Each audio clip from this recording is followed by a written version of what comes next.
ये क्या रेट दिख रहा है ना?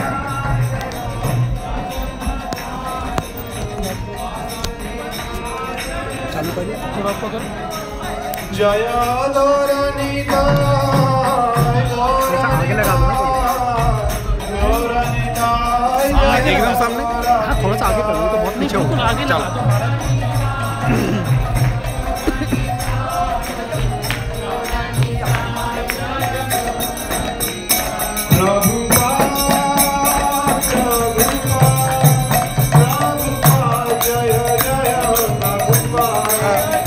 He's coming.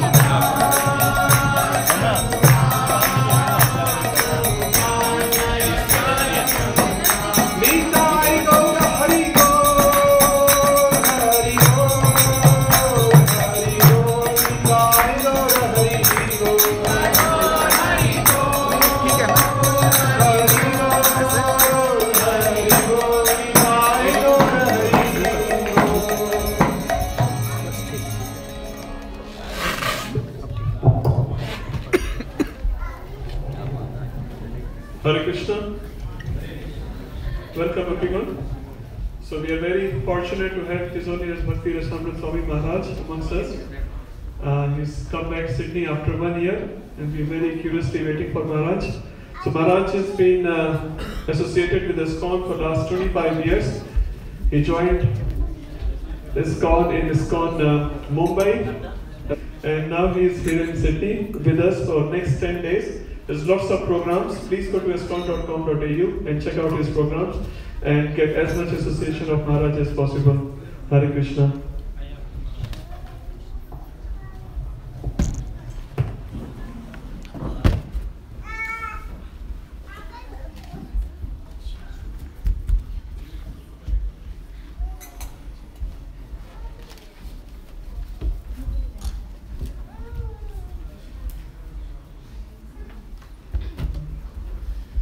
जय राधा माधव कुंज बिहारी गोपी जन वल्लभ गिरिवरधारी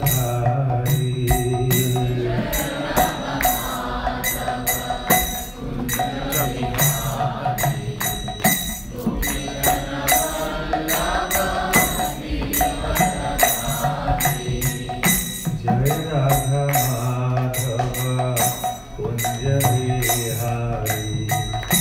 गोपी जन वल्लभ गिरिवरधारी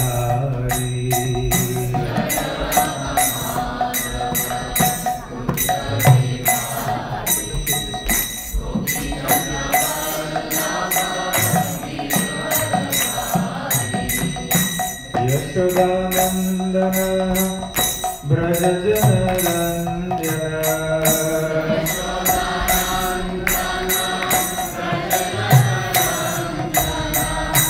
यशोदानंदन ब्रज जनरंजन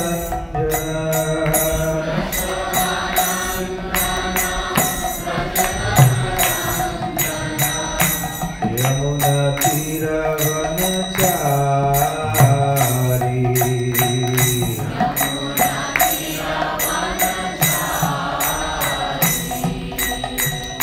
Yamuna तीरवनचारी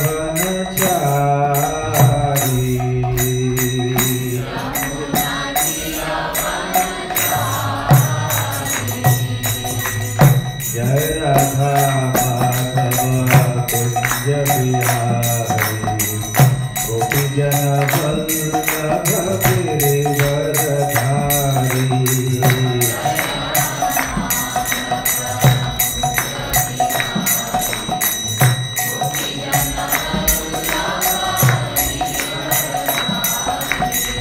Hare Krishna, Hare Krishna,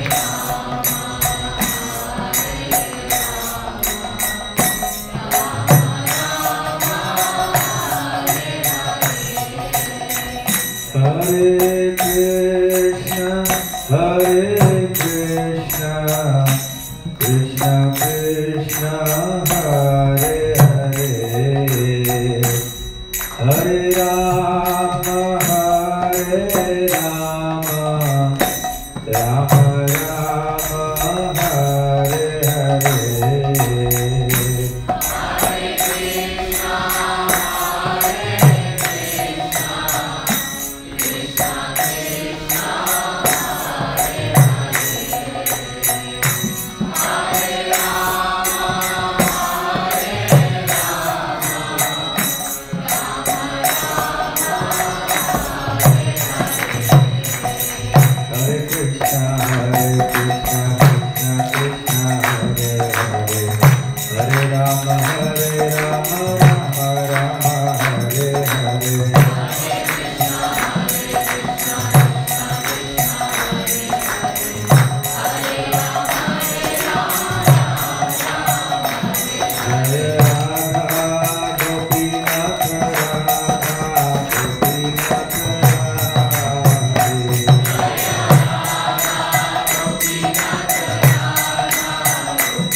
All glories to the assembled devotees. All glories to the assembled devotees. All glories to the assembled devotees. All glories to Sri Guru and Gauranga.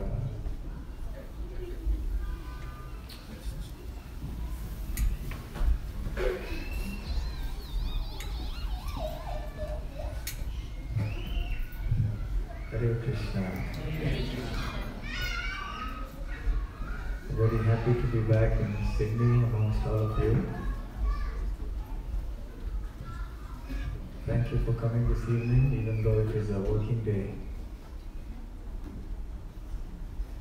Om Ajnanati Nirandasya Jnanandjana Shalakaya Chakshurum Militam Yena Tasmai Shri Gurave Namaha Shri Chaitanya Manovishtam Sthapitam Yena Bhutale Swayam Rupa Kadamahyam Gadati Swapadantikam Vandeham Shri Gurum Shri Yutapadakavalam Shri Gurum Vaishnavamscha Shri Rupam Sakrajatam Sahagadarakanatham Vitam Pansajivam Satvaitam Savadhutam Parijana Sahitam Krishna Chaitanya Devam Shri Radha Krishna Padam Sahagadalita Shri Vishakam Vitamscha Namo Om Vishnupadaya Krishna Pristhaya Bhutale Srimate Bhakti Vedanta Swami Vidhinayane Namaste Saraswate Deve Gauravani Pracharini Nirvishesha Shunyavadi Paschatya Veshatavini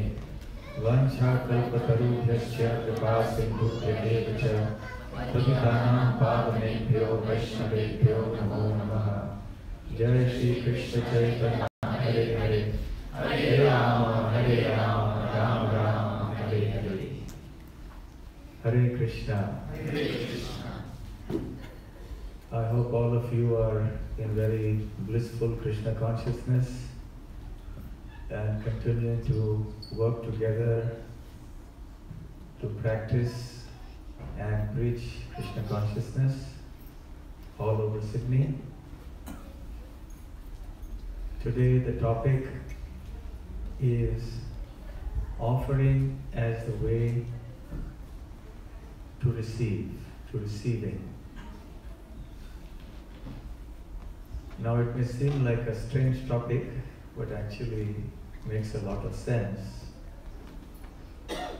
Not only is offering the way to receive something, it is the only way to receive something. The only way you can receive something is if you have given it away before. In very simple language, it's called the law of karma. What goes around comes around. Whatever actions you do, they come back to you, sooner or later. So when you receive a particular reaction in the form of happiness or distress, then we can understand that I'm receiving it because I had given away something. In other words, I had done some activity sometime in the past. To the degree I caused pain in the lives of others, I will receive that same pain in my life. So this is called the boomerang effect. I think you're familiar with boomerang in Australia. So boomerang is something which you release and it comes back to you. So you cause something in some people's life and then it comes back to you. Is that some mobile phone or what is it? What is that sound? Yeah, I hope you're switching off your mobile phones so that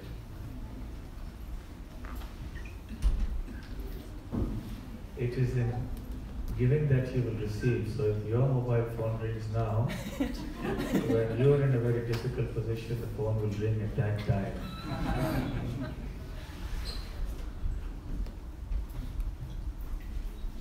So this is, as I was saying, the boomerang effect. Whatever you do, it will come back to you. This is the law of nature. In fact, to the degree that we offer something good, we give something good to people in our words, in physical actions, and so on, and good thoughts as well. We will, what is that? Yeah. So we will receive these good thoughts, good actions, etc. And if we are thinking bad about others, we're speaking bad about others, doing bad things to others, they will also come back. So when we receive things, we should not worry. Or we should not get discouraged because it's something we have done somewhere in the past. And it's coming back to us. So this is, in some ways, a law of nature that we can't change. It brings to mind a little story. At one time there was a miser. The children will have to be controlled, please. It's we're speaking and the children, they should be, yes? So everyone can pay attention and the listeners and the speaker both can be.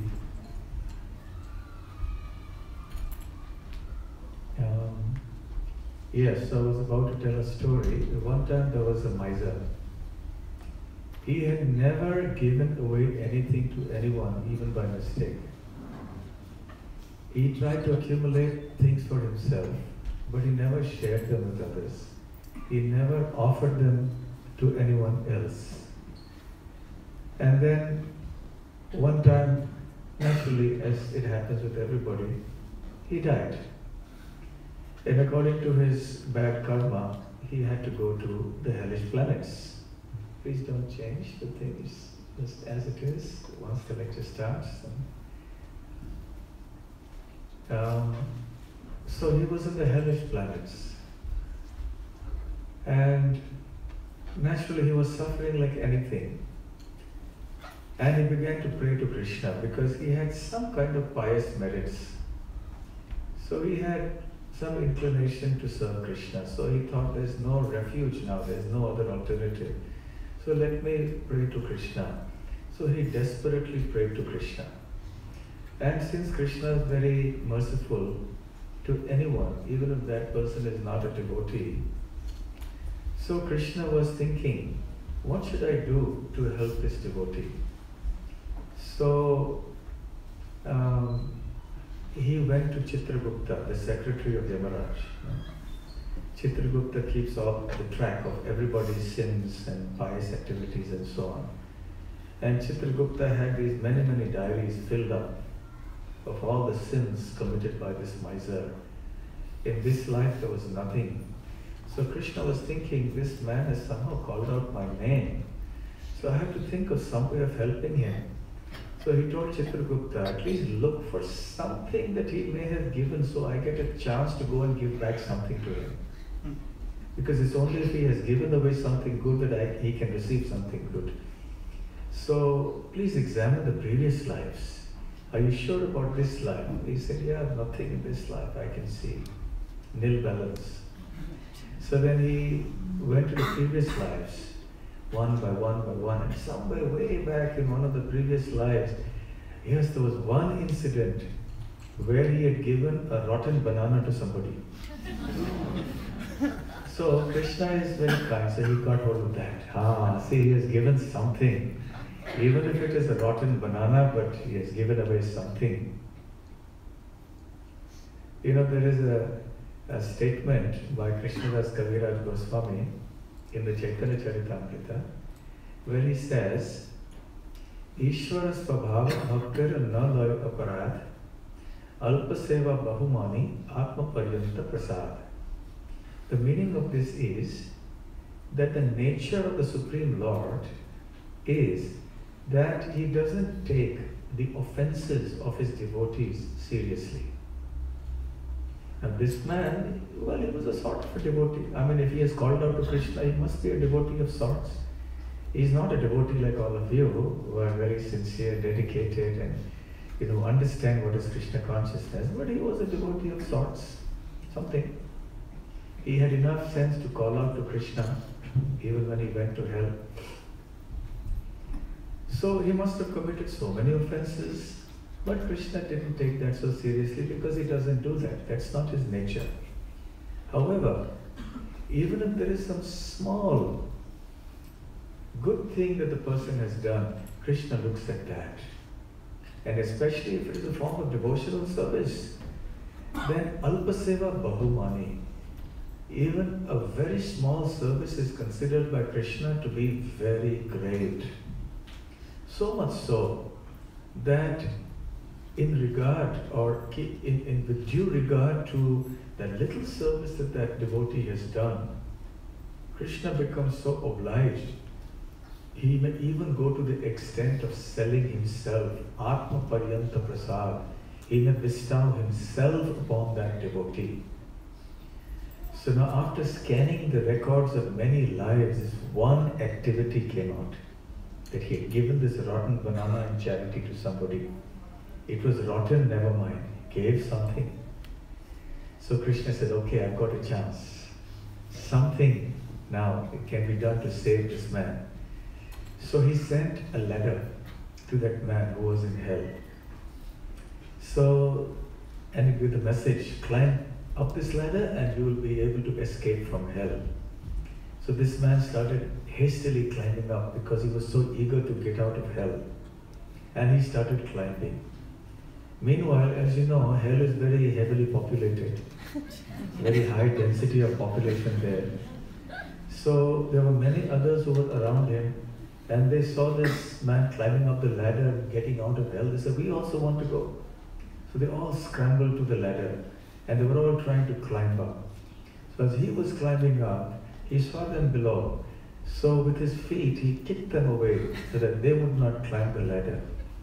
He said, this ladder has been given to me by God. It's not meant for you. So go away from here. And when he refused to share that ladder with the others, the ladder disappeared. And he fell to the ground in hell and remained there. So even Krishna could not do anything. Krishna tried his level best. They got one little thing from some previous life, but still, even when he got that benefit, he refused to share it. He refused to give it to others. So the more we keep things to ourselves, the more we refuse to share it with others, the more we will be deprived of those very things in the future. And this is just ordinary material law. We have not even come yet to the point of spiritual life. Just ordinary material functioning in the universe is on this principle. So the principle of receiving only what you have given operates even on the material platform. So we can expect that all that we have given away and we continue to give will come back to us in equal measure. Now, of course, you may say, well, in this Kali Yuga, what to do? We do so many things for people and then they're ungrateful and they don't respond appropriately to us. So we must have some of these grievances in our heart. Who doesn't? There are times when you help somebody and that person doesn't reciprocate with you as you would like. So then it gives you some pain. That reminds me of another story from the Mahabharata. One time, when Yudhishthira Maharaj was ruling, his brothers, as you know, they were always assisting him. So Bhimasena, he would try to assist the king by taking on some of his responsibilities. So what he would do was, people amongst the citizens, the Praja, who had any problems, would first approach Bhima. And then Bhima would solve the problems and they would go back. So they wouldn't have to come all the way to Maharaj Yudhishthira to trouble him. So this was the system. So one day, there was a man who came to meet Bhima. And he said, I have a strange problem. The problem is that I have a fence in my property around my house. And then there is my neighbor. But this fence of mine, of its own accord, oops, what was that? Okay.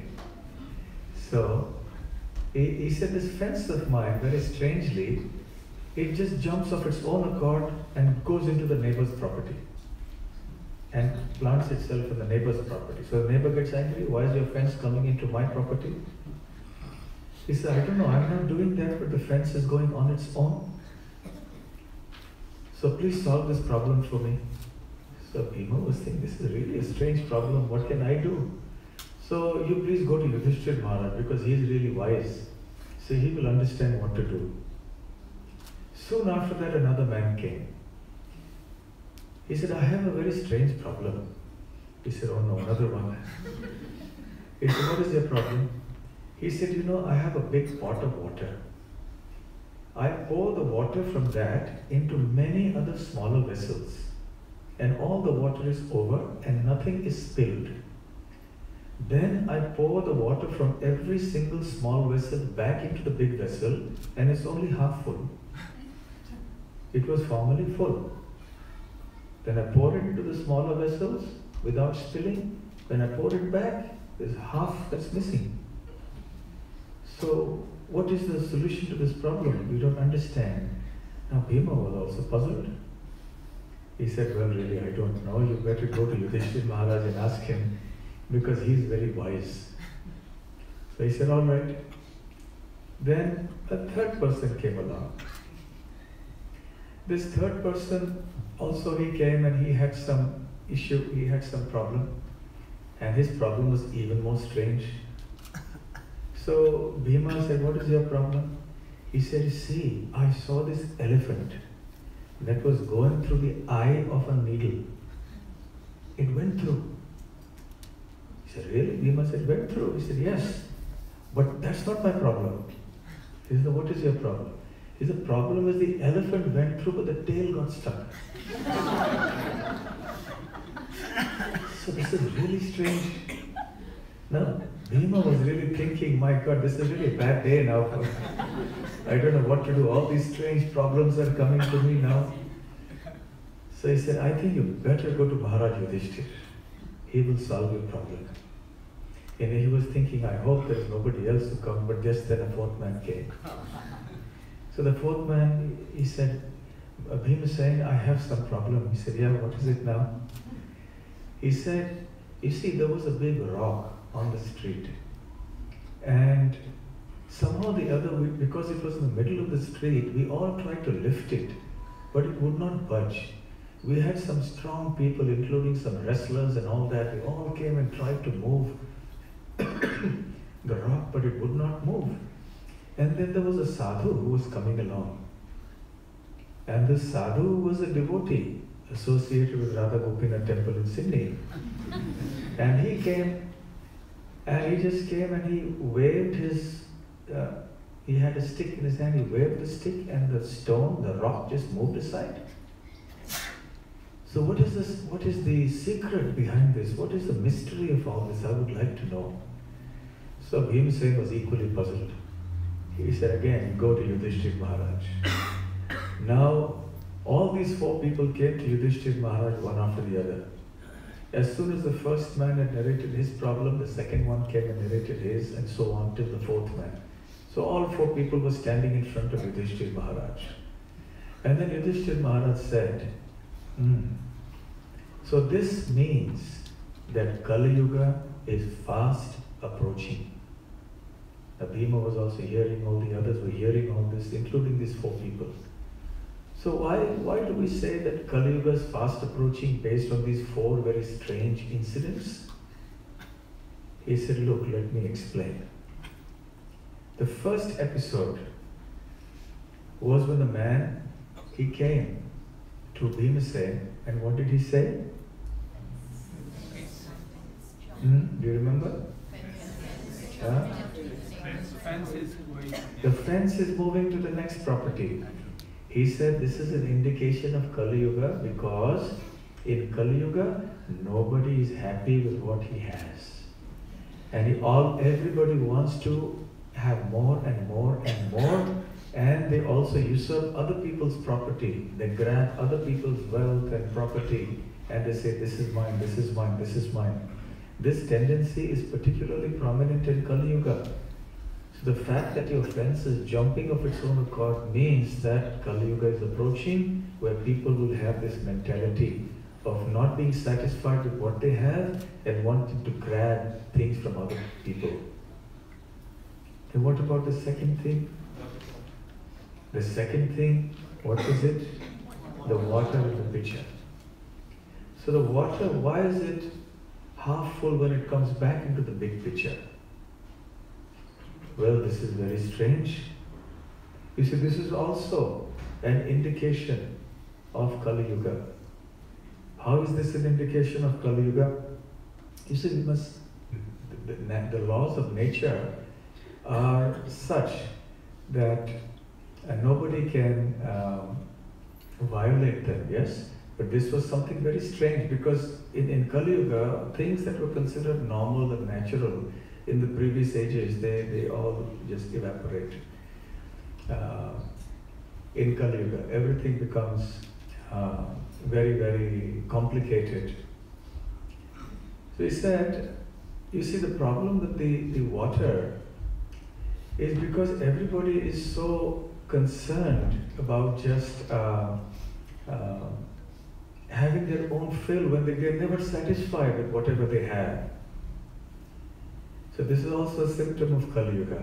What about the third symptom when, what was the third symptom? The elephant. So you have all good memories. So the elephant, what is the reason for that? It's because in this day and age, everything is so difficult. People want to spend a lot of money that they have for sense gratification, for worldly pleasures. But when it comes to Krishna, or for spiritual purposes, they don't want to spend any money. So the whole body of the elephant goes through, that represents all the wealth you have, which you spend for your worldly purposes. And when you're asked to spend something for the Supreme Lord, then that tail, little thing, even that gets stuck. So people don't want to spend anything for that. And what about the last thing about the rock on the street? He says that is because in this age, people try to get rid of their sins and their miseries in so many ways, material ways. But those ways are completely unsuitable. They don't work. Material remedies do not work in this age of Kali. And even those spiritual remedies that are like different forms of austerities and renunciation, etc., they also do not work. So the sadhu is coming and just waving his stick over that means that the process of Nam Sankirtan is so easy, and that is given by the devotees. And just by that single process, everything is accomplished. All the sins will be destroyed, all the miseries will be destroyed just by this. So this is the glory of Kali Yuga. So in any case, then these people are very satisfied. So the message that we can learn from this story is, especially in relation to our topic today, is that, when it comes to relationships, and that's the second point which I've saved for now, is that when you do something for somebody, they return only 50%. If you give love to somebody, that person returns 50%. If you do somebody a favor, he returns only 50%. You help somebody, you get back only 50% help. So that is the meaning of the water coming back 50% into the big pot. So in Kali Yuga, this is the norm. You do something good for others, it will not come back in equal measure to you. It will come back to you in half measure. So therefore, when we try to help people, we should not become discouraged and disillusioned thinking, I'm helping people, but then they're not helping me back in turn when I am in need. Don't expect it, because this is Kali Yuga. You can expect only 50%. So that is why the water that went out is like what you give, and the water that came back into the pot was like 50% what you receive. So in this age, be careful to not get discouraged. Don't stop giving. Don't stop sharing, even though what you will get is only 50% of what you have given.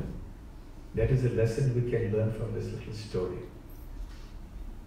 And also the fact that, yes, people don't share. They don't want to share with Krishna. They want to use it for themselves, all their wealth and all their assets and everything they have.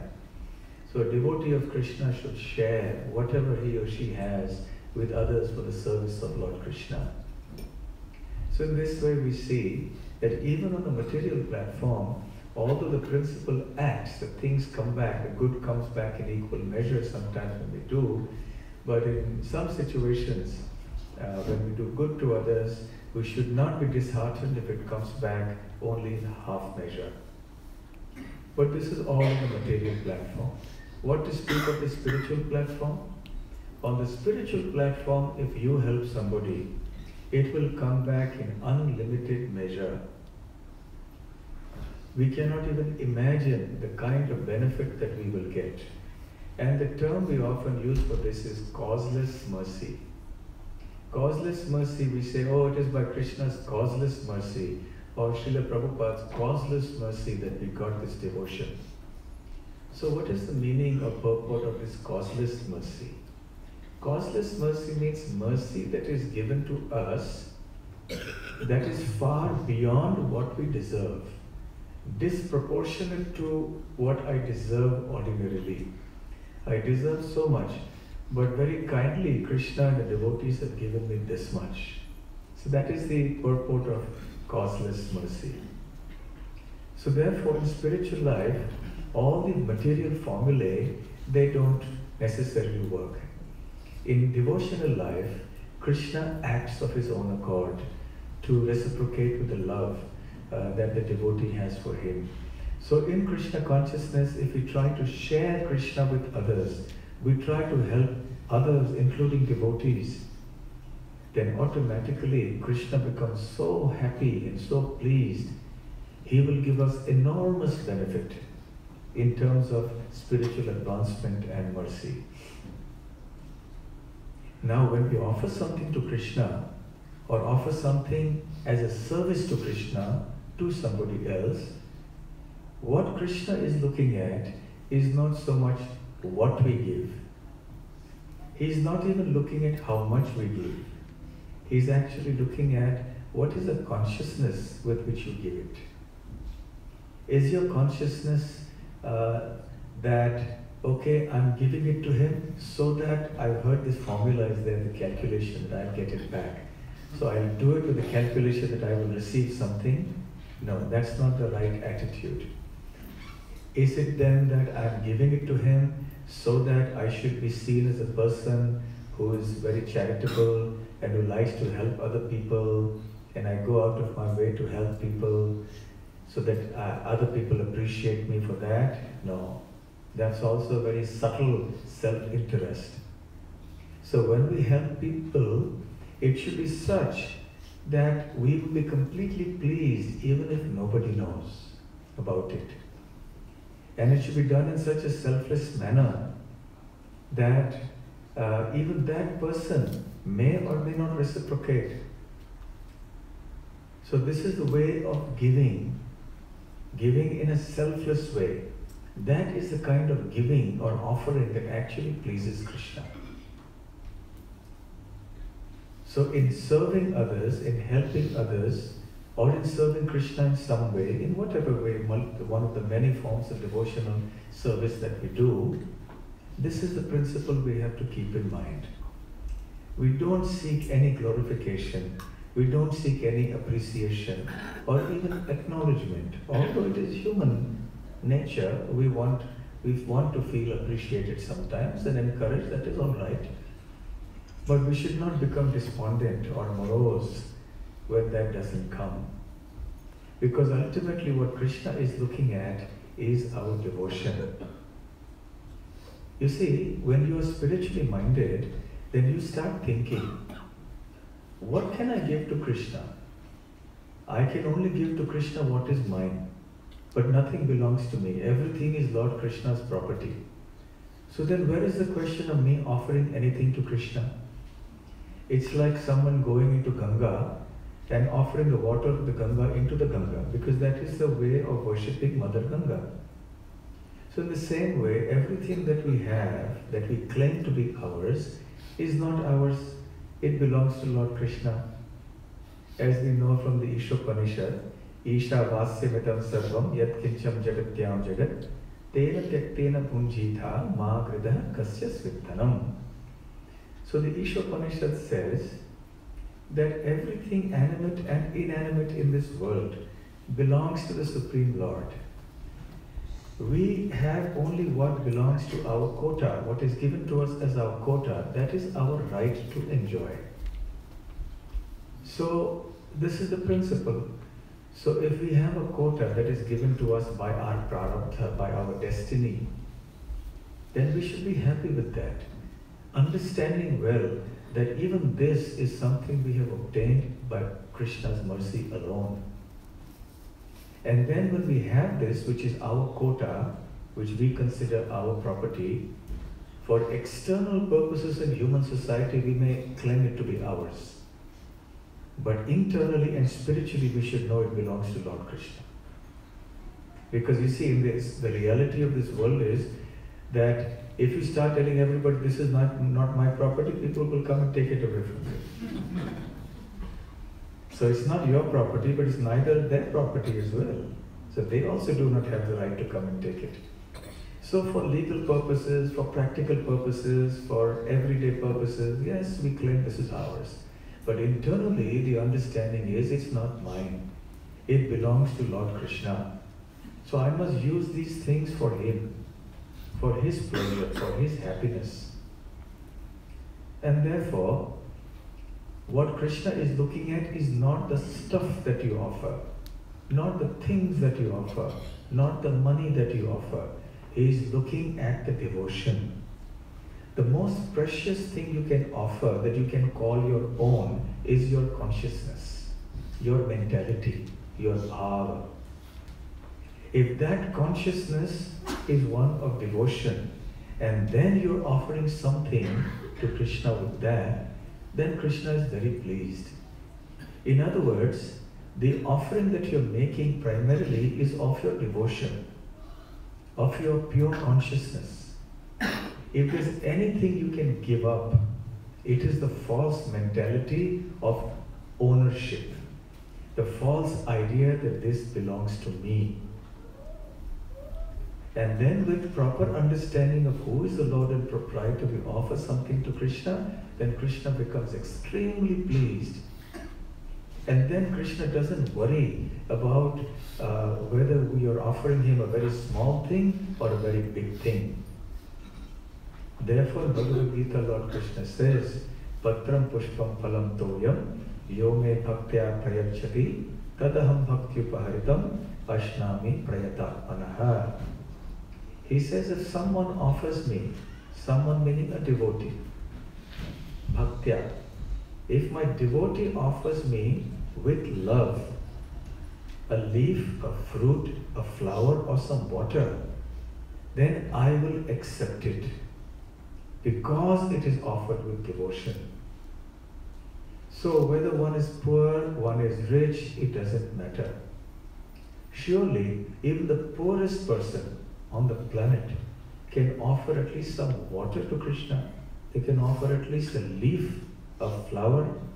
Even the poorest person has to eat something. They can offer that to Krishna before eating. So this is the spirit of the offering. We've all heard the story of Sudama. When Sudama went to Dwarka to meet Krishna, and he had carried an offering. That offering was very meager. It was not at all an appropriate offering to give Dwarkadhish, the Lord of Dwarka. When you go to meet a king, the King of Kings, you take some gift that is very appropriate and suitable to give to that person. You will not take some very small gift which is the food of a very poor person. So he had taken chipped rice. Now chipped rice is something that is eaten by ordinary people. So Sudama was very hesitant to go there in the first place. But somehow to satisfy his wife, he went there. And when he went there, he didn't want to give that chipped rice to him.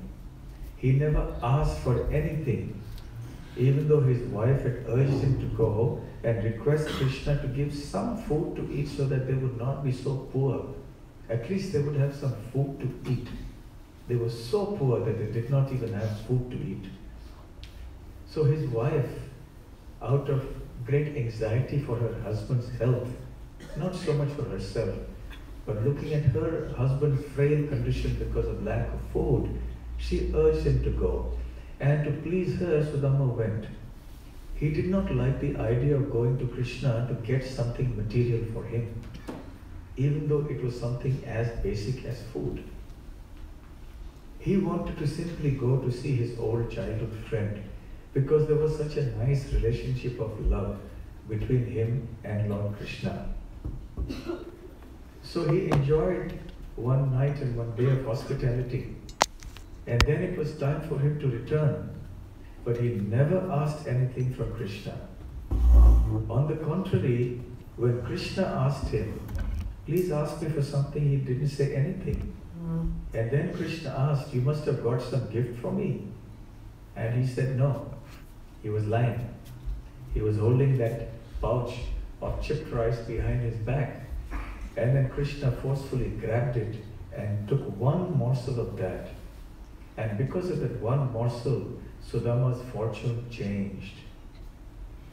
And when he reached home, he found that he had a big mansion decorated with emeralds and rubies and precious stones. And his wife was also dressed in all sorts of fine garments and jewelry and so on. So this is the result of offering something very small to Krishna. He offered just one grain of chipped rice, which is very ordinary food, and even just one grain. And Krishna was so satisfied. that he gave Sudama everything that even Indra cannot dream of having. Of course, a genuine devotee never offers something to Krishna with this idea, as I mentioned earlier, and especially never with any material motive. So, in this description, Shukadev Goswami quotes the same verse, Patram Pushpam Phalam Toyam of the Bhagavad Gita. Exactly the same verse is quoted again in this context to indicate how Krishna is very kind and loving to his devotees, and even Alpaseva Bahuman. So even a small service is taken by him as being something great, and that devotee receives bountiful supplies of everything and much more. In the Bhagavad Gita also Krishna says, Ananyas chintayanto mam ye jana paripasate tesham nityabhyuktanam yoga kshemam vahamyaham. For one who is constantly meditating on me, Krishna says, with faith serving me all the time, for him I carry what they lack and preserve what they have. So a devotee, truly speaking, who is very faithful and convinced of Krishna's protection, is not anxious about his or her material situation. The devotee is confident of Krishna's protection. And the devotee only wants to serve Krishna. And in return, Krishna gives everything. One time there was a fruit seller, a lady who was selling fruit, who came into Vrindavan. And she was calling out, anyone who wants fruit, etc. So in those days there was a barter system. So Krishna, he was only a child at that time. He took some grains in his little palm, both his palms, and he wanted to go to that lady and give her those grains and take some fruit in exchange for that. But as he was walking, and since he was so small and he didn't know how to hold the grains in his hand, so the grains fell through his fingers, between the gaps between his fingers. And by the time he reached the lady, he hardly had 1 or 2 grains left. But looking at Krishna, the lady was so captivated and she was so enchanted by the beauty of baby Krishna that she just started giving all the fruit she had in her basket, and Krishna couldn't hold everything. So she gave whatever Krishna could hold. And then Krishna went away. And when she looked down into her basket, she found the basket was filled not with fruits now, but with all sorts of diamonds and jewels and precious things.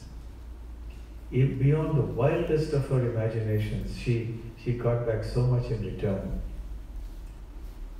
So this is how Krishna always reciprocates with his devotees and gives so much back to the devotee, more than ever. And ultimately, when we come to Krishna, what are we seeking by offering ourselves to Krishna? Offering our service to Krishna, our body, mind and words. When we offer this to Krishna, Krishna accepts that with pleasure, and he gives us in return the most valuable gift anyone can ever have in life. And that is love of Lord Krishna, love of Godhead, Krishna Prem, pure bhakti. That is the most precious gift that we can receive. So it is in giving our body, giving our actions, giving our words, giving our thoughts to him and to his devotees that we can receive this most priceless treasure of Krishna consciousness. So we should continue on with enthusiasm and never become discouraged or depressed because of obstacles that may come in our way. Many types of obstacles will come. Sometimes people may not talk to us properly, may not respond to us properly. Sometimes there will be financial crisis, sometimes there will be health problems, sometimes all sorts of difficulties will arise in our life because we are here in the material world. But we should not stop this whole wonderful, sublime process of offering ourselves to Lord Krishna and for his sake to the rest of the world. And rest assured that Krishna will supply more than we can ever imagine. Thank you very much. Hare Krishna. What is the time now? 5 to 8. 5 to 8. Do you have any questions?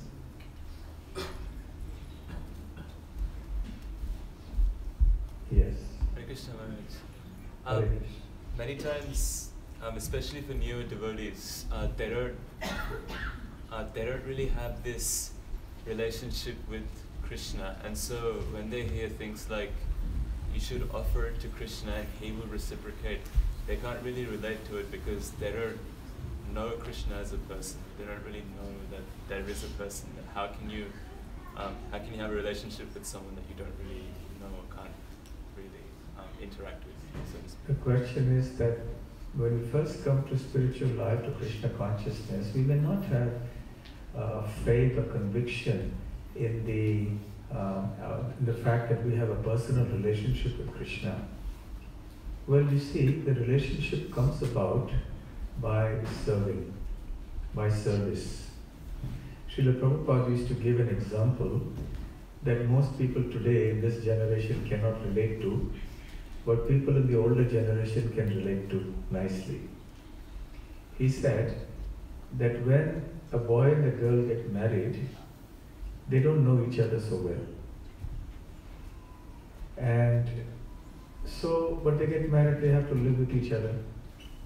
But by serving each other, even though they did not know earlier, but because they understood at least that, yes, now this is my husband, this is my wife, and they started acting in accordance with that, then that relationship flowered and became real.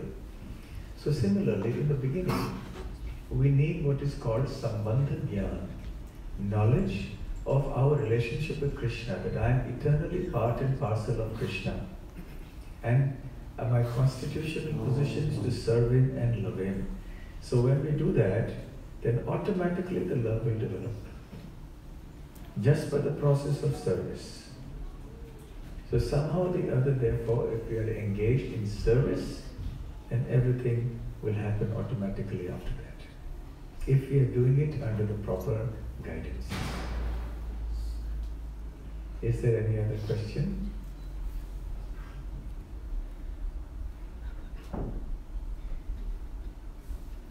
Okay, so we will have some 5 minutes of kirtan.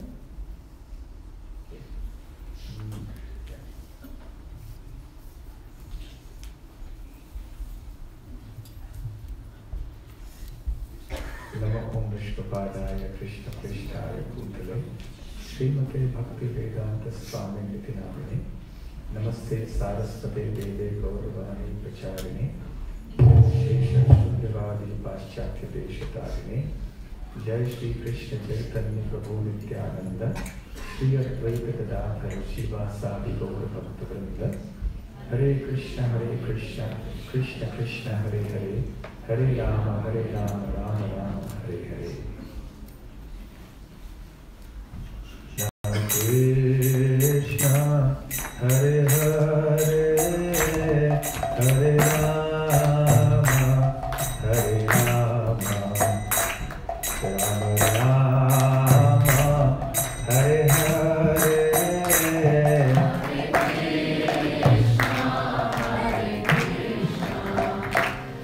Krishna,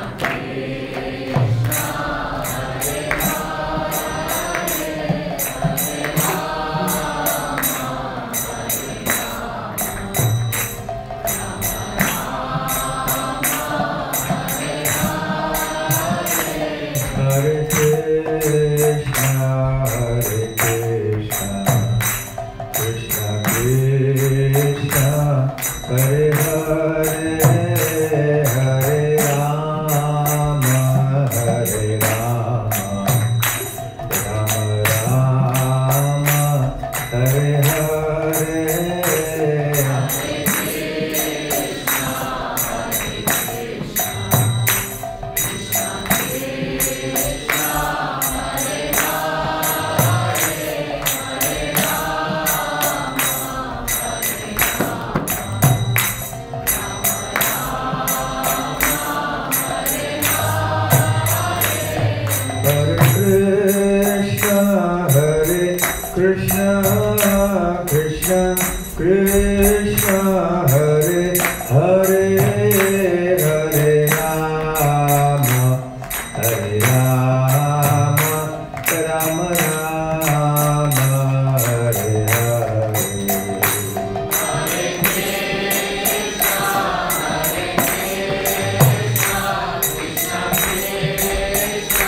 Rama, Hare Rama, Rama Rama, Hare Hare.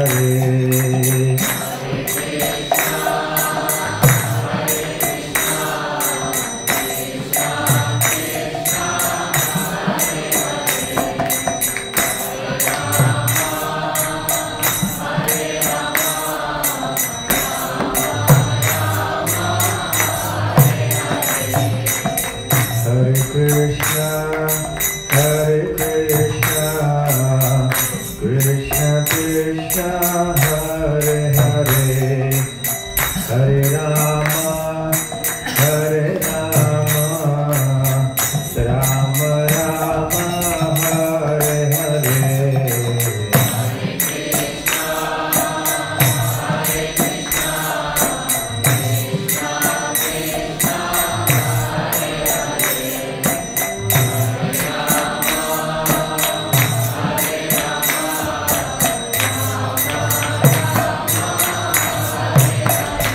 Hare, Hare,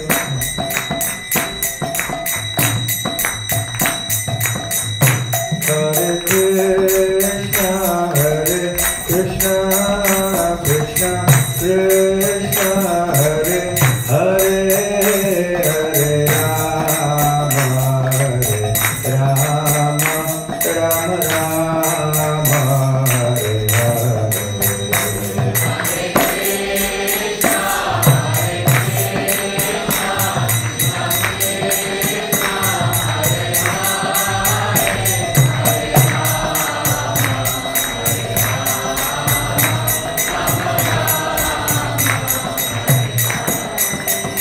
Jaya Prabhupada, Jaya Prabhupada, Prabhupada, Jaya Prabhupada.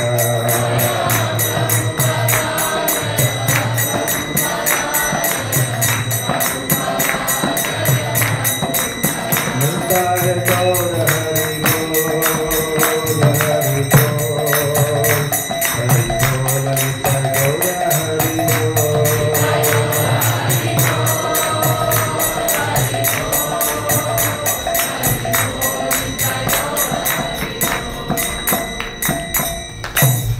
Shri Hare Ram Sankirtan ki Jai.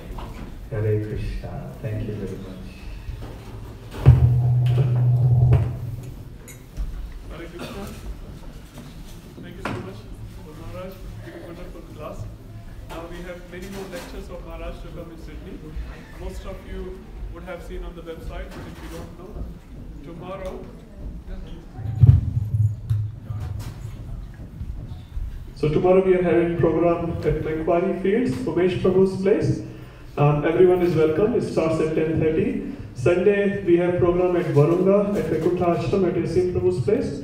Again starts at 10:30. From Sunday evening to Tuesday night, Maharaj is giving class in the temple from 7:30 p.m. onwards. Please come. And next weekend we are having a very nice retreat with Maharaj. Obviously retreat is by registration only. And registration are closing on Sunday. So if you have not registered yet, please register as soon as possible. Only day visitors are allowed now. And now Maharaj is going to distribute some Mahaprasad with his own hands. So please come forward and take some Mahaprasad.